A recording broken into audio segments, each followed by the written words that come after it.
Hi friends, welcome to my channel. Friends, आज की video में हम ग्रो एप्लीकेशन और अपस्टॉक एप्लीकेशन का ब्रोकरेज कंपैरिजन करने वाले हैं। तो दोनों आपको स्क्रीन पे दिखाई दे रहे हैं। एक साइड पे है ग्रो, एक साइड पे है अपस्टॉक। तो दोनों में आपको अकाउंट ओपनिंग चार्जेस क्या है, किस तरीके का एएमसी लगेगा, ब्रोकरेज कितना लगेगा, कौन सा महंगा है, कौन सा सस्ता है, इसका पूरा डिटेल एनालिसिस होने वाला है। तो वीडियो को एंड तक देखना और चैनल पर नए हो तो जल्दी से चैनल को सब्सक्राइब कर देना। तो जैसे कि आप यहाँ पे देख रहे हो, ग्रो यहाँ पे हमें दिखाई दे रहा है और ग्रो पे अकाउंट ओपनिंग अगर आप देखोगे और एएमसी देखोगे तो ज़ीरो है। कोई भी चार्जेस नहीं है, ना अकाउंट ओपनिंग के चार्जेस है, ना अकाउंट मेंटेनेंस के चार्जेस है। Trading and demat opening maintenance charges zero. वही अगर हम यहाँ पे बात करें अपस्टॉक की तो ब्रोकरेज भी जीरो दिखा रहा है, एएमसी भी जीरो दिखा रहा है, अकाउंट ओपनिंग भी जीरो ही है। यहाँ पे मेंशन नहीं है लेकिन मैं आपको बोल रहा हूँ कि अकाउंट ओपनिंग जीरो है। ब्रोकरेज के ऊपर यहाँ पे स्टार लगा हुआ है। अब ये स्टार क्या है इसके बारे में बात करते हैं। तो जैसे कि आप यहाँ पे देख रहे हैं, अब स्टॉक में अगर आप ट्रेडिंग करते हो तो ब्रोकरेज जीरो तो दिखा रहा है, यहाँ पे स्टार है, लेकिन म्यूचुअल फंड और आईपीओ में जीरो ब्रोकरेज है। तो स्टार किस बात का है तो मैं आपको बताता हूँ। अगर आप अपस्टॉक में ट्रेडिंग करते हो और इक्विटी इंट्राडे करते हो, फ्यूचर ऑप्शन करते हो, करेंसी करते हो, कमोडिटी करते हो, तो 20 रुपये आपको चार्ज लगने वाला है। 20 रुपये कैसे लगेगा? 20 रुपये और 0.05%। अब 20 रुपये तो मैक्सिमम हो गया, टर्न ओवर के मैक्सिमम बाय साइड पे एनी एग्जीक्यूटेड ऑर्डर, और सेल साइड पे 20 रुपये, यानी कि मोटा मोटा यहाँ पे पकड़ लो 40 रुपये ब्रोकरेज आपको अपस्टॉक में मैक्सिमम साइड पे लगना ही है। उसके बाद अगर आप देखोगे तो ये 0.05% क्या है? 0.05% क्या है? तो ये है लोअर साइड का। अगर मान लो आपका टर्नओवर कम हो जाता है तो आपको 0.05% के हिसाब से, आपके टर्नओवर के हिसाब से आपको ब्रोकरेज देना पड़ेगा। तो जो लोग कम कैपिटल के साथ, कम क्वांटिटी के साथ काम करते हैं उनको शायद ये 0.05% के हिसाब से चार्ज लगेगा। अब आते हैं इक्विटी डिलीवरी। अब बहुत सारे जो यहाँ पे ब्रोकर्स आपने देखे होंगे वो डिलीवरी फ्री देते हैं, लेकिन आप स्टॉक में आप अगर ट्रेडिंग करते हो तो डिलीवरी जो है वो 20 रुपये लगेगी और 2.5% विच एवर इज लोअर का जो होता है वो टर्नओवर के हिसाब से ही, जैसे मैंने बताया था, ये ऊपर वाला 0.05% का। तो ये आपका मोटा मोटा ब्रोकरेज है। यानी कि आप इक्विटी करो, फ्यूचर ऑप्शन करो, करेंसी करो, डेरिवेटिव करो, डिलीवरी करो, इंट्राडे करो, मैक्सिमम 40 रुपये ब्रोकरेज बाय प्लस सेल का पकड़ के आपको देना ही है अब स्टॉक में। अब आता है ग्रो के ऊपर। ग्रो में भी कुछ कम नहीं है। इक्विटी ब्रोकरेज यहाँ पे सेम ही है जितना हमें अब स्टॉक पे दिखाया था। मतलब डिलीवरी ट्रेडिंग के लिए आपको 20 रुपये पर एग्जीक्यूटेड ऑर्डर या फिर 0.05%, जैसे कि हमने अब स्टॉक का देखा, सेम है। यानी कि 40 रुपये ब्रोकरेज आपको डिलीवरी के लिए देना ही पड़ेगा, यानी कि डिलीवरी यहाँ पे ट्रेडिंग फ्री नहीं है। फ्यूचर ऑप्शंस का ब्रोकरेज देखोगे तो 20 रुपये दिखा रहा है, यहाँ पे आप देख सकते हो 20 रुपये, यानी कि यहाँ पे भी 40 रुपये मैक्सिमम ब्रोकरेज आपको देना है। तो दोनों एप्लीकेशन अभी तो सेम लेवल पे खड़े हैं, दोनों जगह पे 40 रुपये ब्रोकरेज आपको देना ही पड़ता है। अब यहाँ पे हम आते हैं थोड़ा इलेबरेट करने के लिए। इलेबरेट अगर हम करते हैं तो आप यहाँ पे देख सकते हो, इक्विटी फ्यूचर का तो ब्रोकरेज का तो देख लिया, लेकिन एसटीटी वगैरह अगर आप देखोगे तो यहाँ पे अब स्टॉक अगर आप यूज़ करते हो तो एसटीटी सीटीटी 31 मार्च तक अलग है फ्यूचर ऑप्शन में, और 31 मार्च के बाद की अलग है। यानी कि आप अगर एसटीटी की बात करो, एसटीटी मतलब होता है सिक्योरिटी ट्रांजैक्शन टैक्स और सीटीटी होता है कमोडिटी ट्रांजैक्शन टैक्स, तो ये दो अलग अलग चीज़ें होती है। तो अगर आप इक्विटी डिलीवरी में करते हो 31 मार्च 2023 के पहले अगर गवर्नमेंट इंडिया चार्जेस लेती है तो 0.1% on equity delivery plus by और सेल, मतलब जो भी टर्नओवर होगा उसके हिसाब से आपको ये पैसे देने पड़ते थे। इंट्राडे के लिए 0.025%, इक्विटी फ्यूचर के लिए यहाँ पे 0.01%, सिर्फ सेल साइड पे। डिलीवरी में ही सिर्फ बाय और सेल पे करना पड़ता है, और बाकी सारी जगह पे आपको सेल साइड पे, और ऑप्शंस के तो प्रीमियम पे होता है वो भी सेल साइड के। 31 मार्च के बाद ये चेंजेस हो गए हैं अब स्टॉक में। 0.1% सेम है, 0.025 यहाँ पे कम हो गया। इक्विटी ऑप्शंस और इक्विटी फ्यूचर्स में ये जो प्राइजेस है वे थोड़े से बढ़ गए हैं। यहाँ पे आप देख सकते थे 0.05 पे होता था, अब 0.625 पे होता है। यहाँ पे भी थोड़े से प्राइजेस बढ़ गए हैं, यानी कि एसटीडी की जो चार्जेस है वो थोड़े से बढ़ गए हैं। अब स्टॉक में अगर आप देखोगे तो इंट्राडे में अगर आप करते हो तो सेम चार्जेस है 0.025 थ्रू आउट इंट्राडे अगर आप करते हो तो फ्यूचर्स का आगे हम देखेंगे। फ्यूचर्स का देखोगे तो ये अभी जो है वो 31 मार्च में जो अपस्टॉक में चार्जेस थे उसी के हिसाब से आपको यहाँ पे चार्जेस देने पड़ते हैं। ऑप्शंस में भी सेम है, फ्यूचर्स में भी सेम यहाँ पे चार्जेस दिखाई देते हैं। डिलीवरी की अगर हम बात करें तो डिलीवरी में ये सेम ही चार्जेस है 0.1% बाइंग प्लस सेलिंग के टर्नओवर पे, और इंट्राडे के लिए 0.025%। सो दोनों में कोई अंतर नहीं है। उसके बाद आता है जीएसटी। जीएसटी की अगर बात करें तो जीएसटी हर जगह पे कॉमन ही होता है, 18% जीएसटी आपको देना ही पड़ता है। यहाँ पे आप देख सकते हो जीएसटी 18% है। उसके बाद आते हैं स्टैम्प ड्यूटी के ऊपर। अगर आप यहाँ पे इक्विटी डिलीवरी की इक्विटी डिलीवरी की स्टैम्प ड्यूटी देखते हो तो 0.015%, यानी कि 1 करोड़ का अगर टर्नओवर होता है तो आपको 1500 रुपये यहाँ पे चार्ज देना पड़ेगा स्टैम्प ड्यूटी के लिए। वही अगर आप इंट्राडे करते हो तो 300 रुपये 1 करोड़ के ऊपर, फ्यूचर्स के लिए 200 रुपये और ऑप्शंस के लिए 300 रुपये। और सेम है यहाँ पे स्टैम्प ड्यूटी जो है वो आपको दिखाई देगी अपस्टॉक में। ये जो गवर्नमेंट के चार्जेस है वो ऑलमोस्ट हर जगह पे सेम ही होंगे, ये कहीं आपको डिफरेंट नहीं दिखाई देंगे। तो डिफरेंट कहाँ पे होता है उसके ऊपर चलते हैं। बाकी चार्जेस के बारे में बात करके थोड़ा टाइम वेस्ट नहीं करूँगा मैं आपका। तो दूसरे जो चार्जेस है वो सबसे इंपॉर्टेंट होता है डीपी चार्जेस। यहाँ पे आप देख सकते हो डीपी चार्जेस। अब डीपी चार्जेस क्या होते हैं? डिपॉजिटरी पार्टिसिपेंट चार्जेस, यानी कि आपके स्टॉक जहाँ पे स्टोर्ड होते हैं central depository service limited CDSL में और अपस्टॉक में, तो ये आपको ट्रांजैक्शन अप्रूव करना पड़ता है, टी पिन आपको देना पड़ता है, सीडीएसएल का टी पिन एंटर करना पड़ता है। तो ये उसके लिए उसका ट्रांजैक्शन कंप्लीट होता है, आपके स्टॉक वहाँ पे स्टोर्ड होते हैं, इसके लिए आपको डीपी चार्जेस देने होते हैं, डिपॉजिटरी ट्रांजैक्शन चार्जेस। ये होते हैं अपस्टॉक में 18.5 रुपये पर स्क्रिप्ट, और यही चार्जेस ग्रो में होते हैं 13.5 रुपये पर स्क्रिप्ट। 5 रुपये का सीधा डिफरेंस है ग्रो में और अपस्टॉक में। अब ये देने किस तरीके से पड़ेंगे? आपके पास ग्रो में टीसीएस, इन्फोसिस, रिलायंस के 3 स्टॉक है, और अपस्टॉक में मान लीजिएगा आपके पास बीपीसीएल, आईओसी और ओआईएल के 3 स्टॉक है।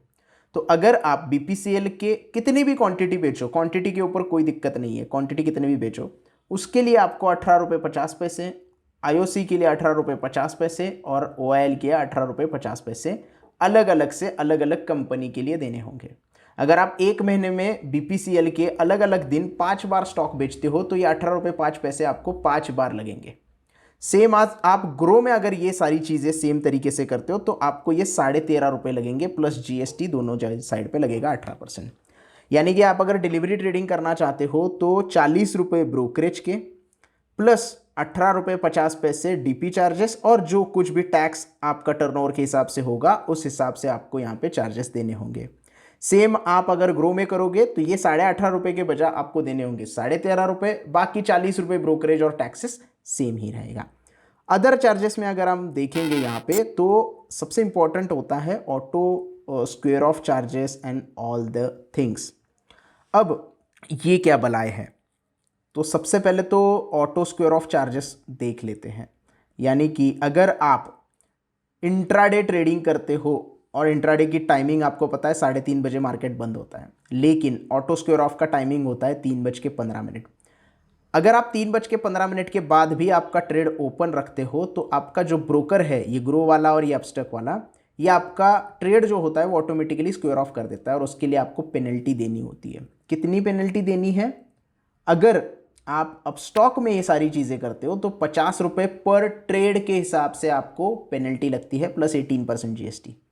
सेम आपको लगेगा ग्रो में 50 रुपये पर पोजीशन पर ट्रेड एक ही होता है। आपकी बाई की पोजीशन हो, सेल की पोजीशन हो, एक पोजीशन होती है, उसको करने के लिए आपको 50 रुपये पेनल्टी देनी पड़ेगी। फॉर एग्जाम्पल आप एज्यूम कर लो कि 5 आपने अलग अलग ट्रेड लिए हैं और आप ट्रेड एग्जीक्यूट करना भूल गए, आप किसी काम में फंस गए, आप जॉब में हो, आपको इंट्राडे की पोजीशन स्क्वायर ऑफ मैन्युअली आपने नहीं किया, आपने खुद से जाके एग्जिट नहीं किया, तो 5 अगर ट्रेड है तो 5 × 50 250 रुपये आपको ब्रोकरेज में एक्स्ट्रा ऐड हो जाएंगे और आपके प्रॉफिट में से उतना पैसा कट हो जाएगा। तो 40 रुपये ब्रोकरेज के, 250 रुपये पेनल्टी के।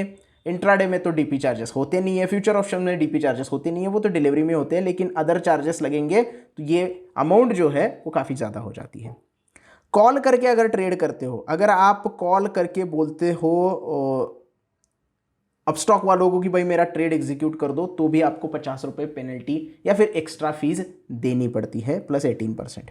अब यही चीज़ अगर ग्रो में करोगे तो यहाँ पे कोई इन्होंने ऐसा कुछ दिया नहीं है कि कॉल एंड ट्रेड के हम चार्जेस लेते हैं, but I am very sure कि इनके भी चार्जेस जो होंगे वो 50 रुपये के आसपास ही होंगे कॉल एंड ट्रेड के। उसके बाद ये बाकी सारे चार्जेस आप देख सकते हैं, फिजिकल कॉपी अगर आपको लेनी है, एनुअल मेंटेनेंस चार्जेस। अब यहाँ पे एक ट्रिक देख लो। अब अपस्टॉक में जब मैंने शुरुआत में बोला था AMC 0 बता रहा था, लेकिन यहाँ पे बता रहा है एनुअल मेंटेनेंस चार्जेस 150 रुपये आपसे लेने वाले हैं, यानी कि 1 साल के 150 रुपये, और क्वार्टरली मेंटेनेंस चार्जेस 75 रुपये। तो यहाँ पे आपका पैसा एक्स्ट्रा जाता है और लोग कंफ्यूज हो जाते हैं कि मेरा पैसा कहाँ पे कट हो रहा है। तो ये चार्जेस आप पहले ठीक से देख लो और उसके बाद ही जो भी ट्रेड लेना है आप ट्रेड ले सकते हो, फिर आपको कन्फ्यूजन नहीं होगी। क्योंकि ये जो annual maintenance charges, call and trade charges, ये सारी चीज़ें कॉन्ट्रैक्ट नोट में नहीं आती, और कॉन्ट्रैक्ट नोट में नहीं आने के बावजूद यहाँ पे लोग कंफ्यूज हो जाते हैं। तो ये पूरा ब्रोकरेज का कंपैरिजन है। अब हम देखते हैं थोड़ा कैलकुलेटर। सबसे पहले ग्रो के कैलकुलेटर पे जाएंगे हम। ग्रो का कैलकुलेटर यहाँ पे ओपन हो गया है, इक्विटी डिलीवरी, और यहाँ पे हम NEC का डेटा लेंगे। फॉर एग्जाम्पल यहाँ पहले हम ग्रो का देख लेते हैं, फिर हम अपस्टॉक का देखेंगे। डिलीवरी के लिए हमने 50 क्वांटिटी ली है, 1000 रुपये के प्राइस पे हमने बाय किया है और 1500 रुपये पे बेच दिया है, यानी कि 500 रुपये पर शेयर आपको प्रॉफिट यहाँ पे हुआ है। तो आपका टोटल टर्नओवर कितना हो गया? 1,25,000 रुपये का टोटल टर्नओवर हो गया। प्रॉफिट कितना हुआ आपको? 25,000 रुपये, क्योंकि 500 रुपये आपको प्रॉफिट हुआ है और 50 क्वांटिटी आपके पास है। तो इसका अगर हम कैलकुलेशन करें तो टोटल चार्जेस आप देख सकते हो 184 रुपये लगे हैं। किस तरीके से लगे हैं? 40 रुपये तो ब्रोकरेज हो गया, क्योंकि इक्विटी डिलीवरी के लिए ये ब्रोकरेज लगाते हैं। उसके बाद ग्रो के नॉन ग्रो चार्जेस, अभी ये तो ग्रो के चार्जेस हो गए। नॉन ग्रो चार्जेस में क्या क्या आता है? सबसे पहले तो STT आता है 125 रुपये, एक्सचेंज ट्रांजैक्शन चार्जेस 4 रुपये, सेबी टर्नओवर 13 रुपये, GST 7 रुपये 95 पैसे और 7.5 रुपये स्टैम्प ड्यूटी। अब इसमें एक चार्ज ऐड नहीं है और वो चार्ज है DP चार्ज। अब आपने एक ही कंपनी के स्टॉक बेचे हैं तो आपको इसमें 13 रुपये 50 पैसे प्लस GST ऐड करना होगा, मतलब ये चार्जेस में, तो ये और भी ज़्यादा पास में चला जाएगा, तो ये आपको ध्यान में रखना है। सेम चीज़ अगर आप इक्विटी इंट्राडे में करते हो, इक्विटी इंट्राडे में हम यहाँ पे फॉर एग्जांपल ले लेते हैं, हमने बाय किया है 250 रुपये में बाय किया है और सेल हमने किया है, मान लीजिएगा यहाँ पे 280 रुपये, 30 रुपये आपको प्रॉफिट हुआ है और आपके पास 100 क्वांटिटी है।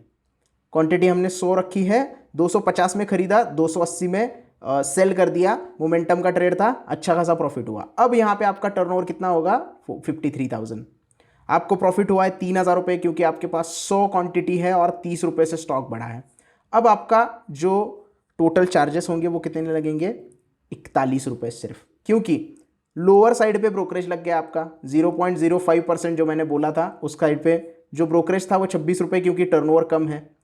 इसकी वजह से आपका STT भी कम हो गया, आपके एक्सटर्नल चार्जेस भी कम हो गए जो स्टैम्प ड्यूटी वगैरह थी, और यहाँ पे आपको DP चार्जेस भी नहीं लगेंगे। तो आपका अगर 3,000 रुपये नेट ग्रॉस प्रॉफिट होता है तो 41 रुपये 11 पैसे कट होके 2,958 रुपये आपके अकाउंट में आ जाएंगे। तो ये फ्लैट ये जो डिफरेंस है आपको समझना चाहिए कि इक्विटी में आप डिलीवरी भी ट्रेडिंग करते हो तो कितना ब्रोकरेज लगेगा, और अगर आप यहाँ पे इंट्राडे करते हो तो कितना लगेगा। अब FNO में आते हैं। FNO में हम क्या करेंगे? सेम 250 ही रखेंगे, लेकिन निफ्टी का एग्जांपल लेते हैं कि 50 क्वांटिटी एक लॉट हमने बाय किया है और 30 पॉइंट हमने निकाले हैं। अब यहाँ पे एक प्रॉब्लम है, प्रॉब्लम मतलब वैसा प्रॉब्लम नहीं है, लेकिन यहाँ पे जो ब्रोकरेज आपको देना होता है फ्यूचर एंड ऑप्शन में वो फ्लैट 20 रुपीज़ होता है। यहाँ पे कोई लोअर साइड नहीं है, तो 40 रुपये आपको लगने ही लगने। तो एक लॉट के लिए अगर आप काम करते हो ग्रो में तो आपको 72 रुपये देने पड़ते हैं। तो अब आप डिसाइड करो कि आपको इंट्राडे ट्रेडिंग करनी है, वो भी सीख के, फ्यूचर ऑप्शन करना है सीख के, या फिर डिलीवरी ट्रेडिंग करनी है। जो भी ट्रेडिंग करनी होगी वो मुझे कमेंट में बता देना, उसके रिलेटेड मैं वीडियो आपके लिए लेके आऊँगा, या जो भी वीडियो चाहिए वो आप बता सकते हो। उसके बाद हम आते हैं अपस्टॉक के कैलकुलेटर के ऊपर, क्योंकि ये भी देखना बहुत ज़रूरी है।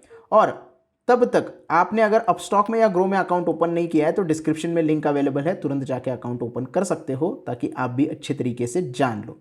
तो ब्रोकरेज कैलकुलेटर हम चलते हैं अपस्टॉक में। तो यहाँ पे इंट्राडे और डिलीवरी के देखेंगे। सबसे पहले तो इंट्राडे के लिए देखेंगे, हमें यहाँ पे स्टॉक का एंटर करना पड़ता है। तो टीसीएस का एग्जाम्पल हम ले लेते हैं।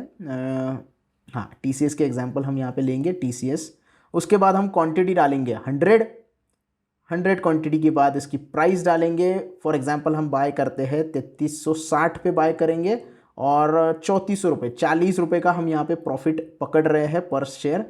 अब आप यहाँ पे देख सकते हो जो चार्जेस है वो ब्रोकरेज 40 रुपये लग गया, अदर चार्जेस 130 रुपये लग गए, ब्रेक इवन 1 रुपये 71 पैसे, और नेट प्रॉफिट एंड लॉस 3829 रुपये। टोटल हमको प्रॉफिट कितना हुआ, 40 रुपये इंटू 100, मतलब 4000 का प्रॉफिट हुआ। अब ब्रेकअप अगर हम देखेंगे यहाँ पे तो आप देख सकते हो एसटीटी लगा है 85 रुपये, हमारा टर्नओवर ज़्यादा था तो ब्रोकरेज आपको लग गया 40 रुपये, ट्रांजैक्शन चार्ज 23 रुपये, स्टैम्प ड्यूटी 10 रुपये और जीएसटी 11 रुपये। ऐसे सब मिला के 170 रुपये आपको ब्रोकरेज टोटल देना होगा, अगर आप 100 क्वांटिटी खरीदते हो टीसीएस की और 40 रुपये का प्रॉफिट करते हो तो। सिंपल है। अब ये टर्नओवर आपका बाइंग वैल्यू हो गई, इसके हिसाब से आपको बाइंग के लिए चार्ज लगेगा, और ये हो गया आपका सेल का, तो इसके हिसाब से आपको क्या करेगा, सेल के हिसाब से चार्जेस लगेंगे। तो ये ब्रेकअप है इंट्राडे का। अब हम आते हैं डिलीवरी के ऊपर। डिलीवरी की अगर हम बात करें, सेम डिलीवरी में हम थोड़ा सा प्रॉफिट बढ़ा देते हैं। प्रॉफिट हमने किया यहाँ पे मान लेते हैं 3360 में ख़रीदा है, और 3560 यानी कि 200 रुपये का हमें प्रॉफिट हो गया है। तो यहाँ पे आप देख सकते हो चार्जेस कितने लगे, डिलीवरी में 800 रुपये के चार्जेस लगे। तो डिफरेंस आप देख सकते हो, ब्रोकरेज में कोई भी यहाँ पे प्रॉब्लम नहीं है। कहाँ पे हमारा पैसा जाता है वो है एसटीटी। अगर आप डिलीवरी ट्रेडिंग करते हो तो एसटीटी में ज़्यादा पैसा जाता है, क्योंकि टर्नओवर जो है वो बढ़ जाता है। अब यहाँ पे आप टर्नओवर देख सकते हो, यहाँ पे आप सेल का टर्नओवर देख सकते हो, तो उसके हिसाब से आपको एसटीटी पे करना होता है। तो यहाँ पे ब्रोकरेज तो कम है, एसटीटी 692 रुपये लग गया। उसके बाद अगर टर्नओवर बढ़ेगा तो ये बाकी के जो चार्जेस हैं वो भी ज़्यादा होंगे, और इसके अलावा डीपी चार्जेस तो इन्होंने ऐड करके दिया है। तो यहाँ पे आप समझ सकते हैं कि अगर आपको प्रॉफिट यहाँ पे होता है अच्छा खासा 20,000 रुपये का, क्योंकि 100 क्वांटिटी है और 200 रुपये से स्टॉक बढ़ा है, तो 20,000 रुपये का प्रॉफिट हुआ है। 20,000 रुपये का प्रॉफिट अगर होता है तो 840 रुपये आप ब्रोकरेज में ही दे देते हो। तो ये आपको समझना है कि किस तरीके से ब्रोकरेज लगता है, क्योंकि बाद में बहुत सारे लोग कंफ्यूज हो जाते हैं कि नहीं हमारा पैसा ज़्यादा कट हो गया, आप क्या करें, ऐसा करें वैसा करें। तो ये आपका खुद का यहाँ पे थोड़ा सा कैलकुलेटर का आपको नॉलेज अगर होगा तो आपको दिक्कतें नहीं आएंगी। तो ये था वीडियो ब्रोकरेज कंपैरिजन का, ग्रो और अपस्टॉक का। आई होप आपको कंपैरिजन के बाद समझ में आ गया होगा कि किस तरीके से ब्रोकरेज लगता है दोनों एप्लीकेशन पे। और इसके बाद मेरा एक सवाल है कि आप कौन से डीमैट अकाउंट में यहाँ पे आपका डीमैट अकाउंट ओपन करना चाहोगे, ये मुझे कमेंट में बता देना। और इस तरीके का और भी किसी एप्लीकेशन के साथ आपको कंपैरिजन चाहिए तो उसके बारे में भी कमेंट में बता देना। बाकी इस वीडियो को लाइक करना, शेयर करना और चैनल को सब्सक्राइब करना ना भूलना। धन्यवाद।